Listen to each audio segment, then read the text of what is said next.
Let's start with the internet challenges that were just stupid, and slowly work our way towards the ones that actually killed people. The internet was supposed to connect the world, share knowledge, spread cat pictures. Instead, somewhere along the way, we collectively decided, what if we also use this magical technology to convince teenagers to inhale spices, swallow detergent, and set themselves on fire? In this video, we're going to count down 8 of the deadliest internet challenges to ever exist. Some left scars.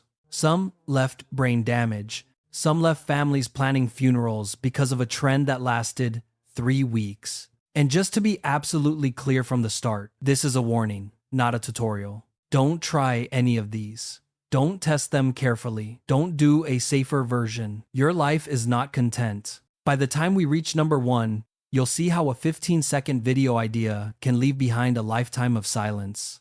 Number 8, the Cinnamon Challenge. When harmless got hazardous. We're starting with one of the classic internet challenges, born in the early days of YouTube, the Cinnamon Challenge. On paper, it sounds ridiculous, but not deadly. Hey, let's film ourselves trying to swallow a spoonful of ground cinnamon in under a minute, without drinking water. People saw the first few videos and thought it looked hilarious. Someone takes a big spoonful, confidently shoves it into their mouth, and instantly regrets every decision that led to this moment. The cinnamon coats the tongue, sticks to the throat, and triggers a violent coughing fit. They lean over the sink, hacking up a cloud of brown dust, while their friends laugh and the camera zooms in. For a lot of people, that's where it stopped. A stupid, painful, messy mistake. But here's the part the funny clips leave out. Cinnamon is made of tiny, dry, abrasive particles. When you try to swallow that much at once, you don't just cough it out, you inhale it. That dust can get deep into your lungs, causing inflammation, chemical burns, and in some cases, serious respiratory distress. Doctors saw kids coming into emergency rooms with collapsed lungs, asthma attacks triggered out of nowhere, and coughing fits that wouldn't stop. A few people ended up with permanent lung damage from what looked like a harmless dare. Your lungs are designed to process air, not act as a spice rack. But on the internet, as long as people see views and not ventilators, the challenge lives on. Number 7. The Fire Challenge. The Human Torch. Without superpowers. If the Cinnamon Challenge was mildly stupid, the Fire Challenge looked at that and said, okay, but what if we removed the mildly part? The premise was simple and horrifying. People, often teenagers, would put a flammable liquid on part of their body, light it, and try to put out the flames while filming the whole thing. Because apparently nothing says, I want attention, like becoming a DIY firework. In the save for platform versions, you usually see a quick burst of flame and a lot of screaming and laughter. What you don't see are the clips that never made it online because they ended in ambulances. Real fires don't behave like movie fires. They don't stay politely in one spot. They spread. They drip. They climb. Once clothes catch. Once hair ignites. Once that liquid runs where it shouldn't. The funny part ends instantly. Emergency rooms reported victims of the Fire Challenge with second and third degree burns, damaged airways from inhaling hot gases, skin so badly injured it required grafts and long hospital stays. Some were left with disfiguring scars across their chest, arms, and face, lifelong reminders of a trend that was popular for a few weeks.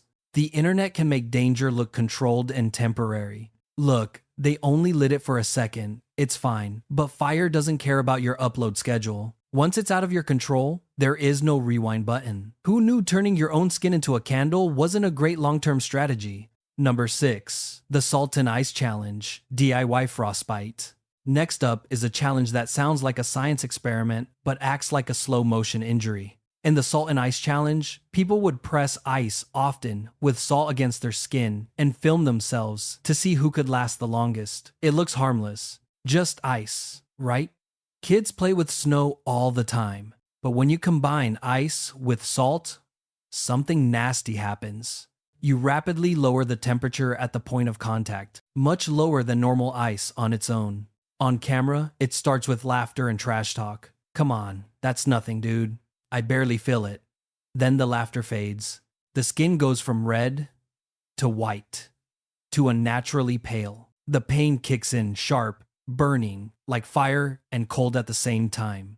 When people finally remove the ice, they often find blisters, patches of dead-looking skin, or frostbite-like injuries. Some end up with permanent scars. In more serious cases, the damage goes deep enough that doctors have to treat it like a burn because that's essentially what it is, just with cold instead of heat. The worst part? Many of the participants were kids and teenagers who thought they were just doing a harmless endurance test. Congratulations. You just invented the least fun way to season your own arm. Number 5. The Skull Breaker Challenge. Prank or assault? If someone's idea of a joke involves you lying unconscious on the floor, it's not a joke. The Skull Breaker Challenge spread largely through short-form video apps. The setup looked innocent. 3 people stand side by side. The 2 on the outside tell the person in the middle to jump straight up so they can teach them a trick or film a cool jump. But as soon as the middle person leaves the ground, the 2 on the sides kick or hook their legs out from under them. The result? The person in the middle, with no warning and no way to brace, falls backward, often flat, often with their head and spine hitting the ground first. If you've ever had the wind knocked out of you, you know how scary that can be. Now add concrete, tile floors, or hard-packed dirt, and a complete lack of preparation. Hospitals began reporting cases linked to this challenge. Concussions, skull fractures, spinal injuries, internal bleeding, in some cases, temporary or even permanent paralysis. Parents were stunned to discover that their child hadn't been in a car crash or a sports accident. They had been the target of a trend. Let's be clear. This isn't kids being kids. It's not just a prank. It's tricking someone into a fall that can permanently alter or end their life. If your challenge has a non-zero chance of breaking someone's skull, it's not a challenge. It's assault filmed in vertical format. Number 4. The Tide Pod. Detergent Challenge. When laundry became a poison taste test. At some point, the internet collectively looked at brightly colored laundry detergent pods and decided, these look like candy. What if we pretended to eat them? Haha. Unless it started as a meme. Jokes about how tempting the pods looked. Parodies of snack ads. People making dark jokes about biting into them. Then, predictably, some people actually did. Videos appeared of teenagers biting into detergent pods, spitting out foam, or pretending to chew and swallow them for laughs. There's just one problem. Those pods are not gummy bears. They contain highly concentrated cleaning chemicals designed to rip apart stains, grease, and organic residue. Your mouth, esophagus, and stomach are made of organic tissue. Poison control centers reported a spike in calls. Doctors treated patients, some very young children who had ingested detergent, chemical burns to the mouth and throat, vomiting, difficulty breathing, in severe cases, seizures, lung damage, or loss of consciousness. A few cases around the world were suspected to be fatal. Manufacturers rushed to change packaging and add bittering agents.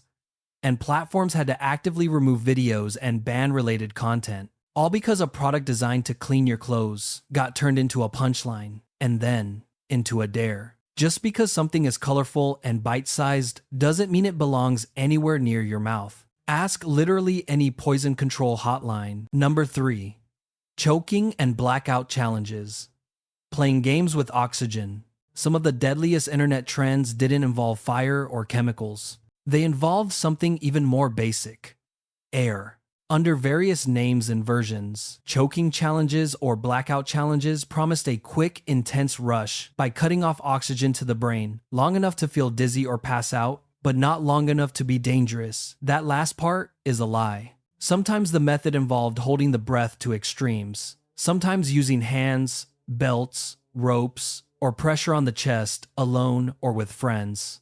The details changed. The core idea didn't. Let's mess with our brain's oxygen supply for fun. On camera, it can look like a party trick. Someone wobbles, collapses, lies still for a few seconds, then sits up laughing. Off camera, the story can end very differently. The brain is incredibly sensitive to a lack of oxygen. Even a short disruption can cause seizures, memory loss, confusion, or long-term brain damage. And if someone is alone when they pass out, there's nobody to release the pressure. Nobody to put them in a safe position. Nobody to call for help. Families have found children or teens unresponsive in bedrooms or bathrooms, with no signs of drugs or external trauma, only later discovering that they had been watching videos of blackout challenges. This isn't edgy fun, it's self-harm disguised as a game. Any challenge where the high score is, how long can your brain go without oxygen, is a challenge your brain did not sign up for. If you ever feel tempted by this kind of content, that's not a joke. That's a sign you deserve real support, not likes. Number 2, Blue Whale and Other Death Games, The Staircase to Nowhere. Not all dangerous challenges are one-time stunts. Some are structured like a game, with a very dark ending. The so-called Blue Whale Challenge became infamous a few years ago, though many details around it remain tangled in rumor, hoaxes, and media panic. But whether every story was accurate or not, it highlighted something very real. There are people online who will deliberately push vulnerable teenagers towards self-destruction. The alleged pattern was always similar. A young person, often already struggling with loneliness, depression, or bullying, gets contacted by someone claiming to run a game or challenge series. They're told they are special chosen, part of a secret group. They're given tasks, some harmless, some creepy, some requiring them to hurt themselves a little and send proof. Over time, the tasks escalate. The game master isolates them from friends and family, tells them not to talk to anyone about it, guilt trips, or threatens them if they refuse. The final level is not a stunt. It's an instruction to seriously harm themselves. Whether each specific story tied to Blue Whale was true or not, similar patterns have shown up in various online communities that glorify self-harm and suicide. The most terrifying part isn't the name of any one challenge. It's the way predators weaponize teenage loneliness, the desire to belong, and the fantasy that someone out there finally understands you. If a stranger on the internet calls your pain a game, their goal is not for you to win. If you ever find yourself in a situation like this, being pushed toward hurting yourself, told to keep secrets from people who care about you, please talk to someone offline you trust. A parent, teacher, friend, counselor, or a professional helpline in your country. You are not a character in someone else's twisted story. You're a real person, and you deserve real help. Number 1, overdose and medicine challenges, playing doctor with your life. Finally, we reach the top of the list. Not just one challenge, but a whole family of them. They all share the same core idea. Take way more of this drug than you're supposed to, and see what happens on camera. Different years, different platforms, different substances. Allergy medicine taken in extreme quantities to hallucinate, cough syrup and cold medicine. Misused to get high, mixing medications with alcohol or food as a stunt, or daring friends to swallow handfuls of pills that should only be taken in carefully measured doses. These aren't mysterious street drugs. They're over-the-counter medicines you can buy in a supermarket. That's exactly what makes them so dangerous in the hands of people who don't understand them. Because legit medicine is still chemistry. Taken as directed, most of these drugs are safe for short-term use. Taken in massive doses, or combined recklessly, they can throw the heart into dangerous rhythms, cause seizures, damage the liver and kidneys, shut down breathing, or trigger hallucinations and behavior that leads to accidents and injuries. Doctors in emergency rooms have treated teens who arrived overheating, confused, or aggressive, with wildly abnormal heart rates, or unconscious after a challenge went wrong. Some never woke up. Imagine being a parent who finds an empty pill bottle in the trash, a half-finished video on your child's phone, and a doctor who has to explain that the substance wasn't illegal, but the damage is irreversible. If the instructions for your internet challenge sound like the overdose warning on the back of a medicine box, maybe don't turn it into content. Your brain, your heart, your liver, these aren't spare parts. You don't get to respawn if the experiment goes bad. From cinnamon clouds and frozen skin, to flaming clothes and cracked skulls. From detergent taste tests and oxygen games, to manipulative death challenges and pill overdoses. The deadliest internet trends all have the same basic ingredients: a camera, a craving for attention, and a complete misunderstanding of what the human body can survive.